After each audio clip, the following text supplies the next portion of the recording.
Hello aspirants, very warm welcome on the YouTube channel of analyst IAS. तो अभी recently Lancet की एक report release हुई है जो कैंसर डेथ पर है, खास करके इंडियन वुमेन के अंदर।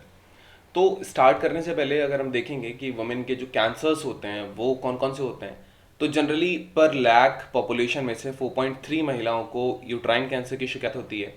ब्रेस्ट कैंसर थोड़ा सा ज़्यादा कॉमन है। एंड देन स्किन कैंसर के रेट्स थोड़ा लो हैं इंडिया में। एंड देन आपका आता है कोलोरेक्टल कैंसर, जो बेसिकली रेक्टम या कोलोन में हो सकता है। So these are the common cancers which occur in the females. So इस रिपोर्ट के की आउटकम्स क्या हैं, क्या रीज़न है कि जो इतने आउटकम्स हैं ये बहुत पुअर आए हैं। After that what are the government interventions for this, then we'll be discussing our today's prelims and the means practice questions. So let's start via news.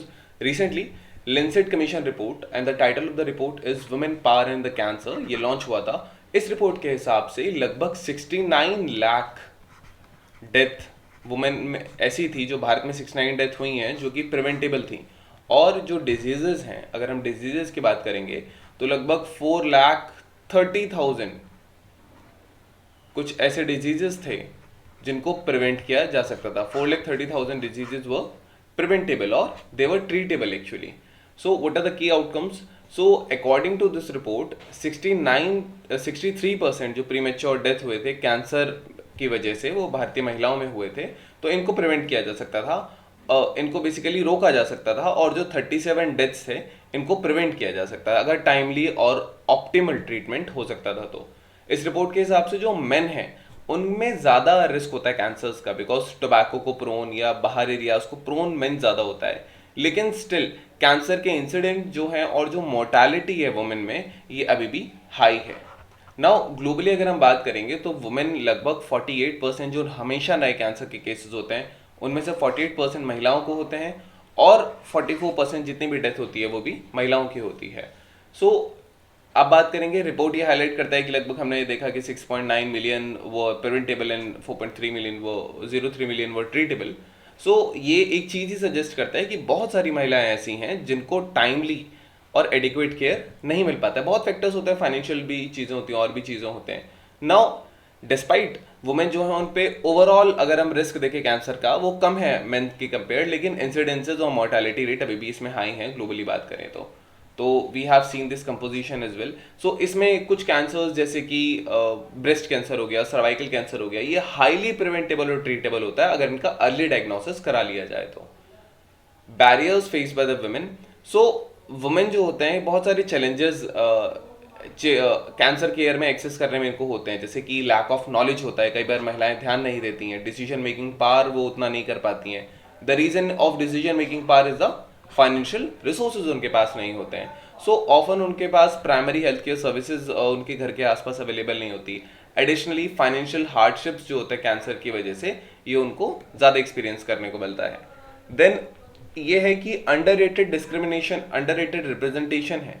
So women जो हैं ये अंडर रिप्रेजेंटेड हैं leadership roles में, खास करके cancer care में। तो इनको जेंडर बेस्ड डिस्क्रिमिनेशन होता है एंड समटाइम्स दे ऑल्सो में experience the sexual harassment while being diagnosed. So इसमें एक सिग्निफिकेंट अनपेड जो वर्कफोर्स कैंसर के लिए काम करता है, इसमें भी महिलाएं बहुत ज़्यादा हैं। सो अगर हम देखेंगे इंडिया का जो नेशनल हेल्थ एक्सपेंडिचर है टोटल, अगर वो 100% है तो उसका केवल 3.66% ही जो है वो कैंसर केयर की वर्कफोर्स में जाता है महिलाओं के। तो सोसाइटल चेंजेस की अगर हम बात करेंगे तो एक्सपर्टाइज ये एम्फेसाइज करते हैं कि सोसाइटल चेंजेस होने चाहिए। हेल्थ केयर सीकिंग फैसिलिटी या बिहेवियर अमंग वुमेन ये कॉमन होना चाहिए। जनरली भारतीय महिलाएं हॉस्पिटल्स नहीं जाना चाहती हैं। कल्चरल टैबूज कुछ सर्टेन कैंसर से रिलेटेड उनको एड्रेस करने चाहिए, जैसे कि ब्रेस्ट कैंसर से रिलेटेड, एंड अर्ली डायग्नोसिस और ट्रीटमेंट होना चाहिए। एक सर्वे के हिसाब से भारत में हर 3 में से 1 महिला को ब्रेस्ट कैंसर क्या पोटेंशियल है कि वो हो सकता है। सो बहुत कॉमन है। सो रीज़न क्या है? लेंसेट रिपोर्ट इन्होंने जो हाईलाइट किया उसके कुछ रीजंस हैं, जैसे लिमिटेड नॉलेज है on that particular disease, then decision making authority नहीं है, फाइनेंशियल रिसोर्सेज नहीं है, सर्विसेज अवेलेबल नहीं है उनके घर के आसपास प्राइमरी लेवल पर टेस्टिंग वगैरह के लिए। एंड वुमेन जो हैं they are more prone to men because उनके पास नेसेसरी नॉलेज नहीं होती, अथॉरिटी नहीं होती कि वो well inform health care decisions ले सकें। ब्रेस्ट और सर्वाइकल कैंसर सबसे ज़्यादा कॉमन कैंसर्स हैं महिलाओं में। और वुमेन कई बार हेजिटेट करती हैं कि वो मेल डॉक्टर्स के पास उसकी टेस्टिंग कराने नहीं जाएंगी, या फिर फीमेल डॉक्टर्स के पास भी नहीं जाते क्योंकि इसमें जेनाइटल एग्जामिनेशंस होते हैं।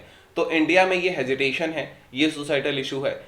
लॉजिस्टिकल इशूज हैं, नेसेसरी ट्रैवलिंग के जो अलाउंसेस होते हैं, प्रॉपर ट्रैवलिंग के लिए एक एम्बुलेंस चाहिए। कई बार बहुत रूरल एरियाज तक बस या एम्बुलेंसेज नहीं पहुंच पाती, तो district hospital, state Capitals, larger tertiary hospitals जो है, इनके लिए जो ट्रैवलिंग होती है, ये थोड़ा सा इनमें इश्यूज आते हैं। देन कैंसर स्क्रीनिंग के लिए, डायग्नोस्टिक टेस्ट के लिए, ट्रीटमेंट के लिए तो इस चीज़ से ट्रीटमेंट डिलेज होते हैं, सो वो बीमारी बढ़ती चली जाती है। देन गवर्नमेंट इंटरवेंशन सा अवेयरनेस कैंपेन्स हैं। Expert basically government led awareness campaigns की बात करते हैं जिसमें कैंसर प्रिवेंशन को प्रमोट किया जा सकता है। सिमिलर जैसे अदर हेल्थ इनिशिएटिव्स को हम प्रमोट करते हैं। वैक्सीन प्रोग्राम किए जा सकते हैं जो यंग गर्ल्स हैं, इनमें अगर वैक्सीन करा दी जाए कैंसर इंसिडेंस को रिड्यूस करने के लिए, तो एक प्रिवेंटेबल और पॉजिटिव स्टेप होगा। मोर ओवर जो पॉलिसीज हैं इनको डेवलप किया जा सकता है, स्ट्रेंथन किया जा सकता है, एनफोर्स किया जा सकता है और अवेयरनेस फैलाई जा सकती है जैसे आंगनवाड़ी वर्कर्स के through. So this is one of the steps. Then equitable access की बात करेंगे तो रिपोर्ट बेसिकली इक्विटेबल एक्सेस की बात करती है। कैंसर रिसर्च रिसोर्सेज पे लीडरशिप रोल्स प्रमोट होने चाहिए, फंडिंग अपॉर्चुनिटीज होनी चाहिए वुमेन के लिए, एंड जेंडर इम्बेलेंस एड्रेस होना चाहिए कैंसर केयर एंड रिसर्च में and all. Now we have our prelims practice question. So cervical cancer in India is most frequent cancer among the women between the age of 35 to 55, 25 to 55, 15 to 44, 30 to 60. You can type the answer in the comment section that relative is correct or not. Then we have a mains practice question. So what are the key strategies and initiatives that have been implemented or suggested to address gender disparities in the cancer care in India? How do these strategies aim to overcome cultural resistance, improve access to the healthcare, and promote gender equity in the context of cancer diagnosis, treatment, and the outcomes? So this was all about today's video and session. I hope you understood it well. Thank you. Have a nice day and stay tuned with Enlist IAS for your better preparation.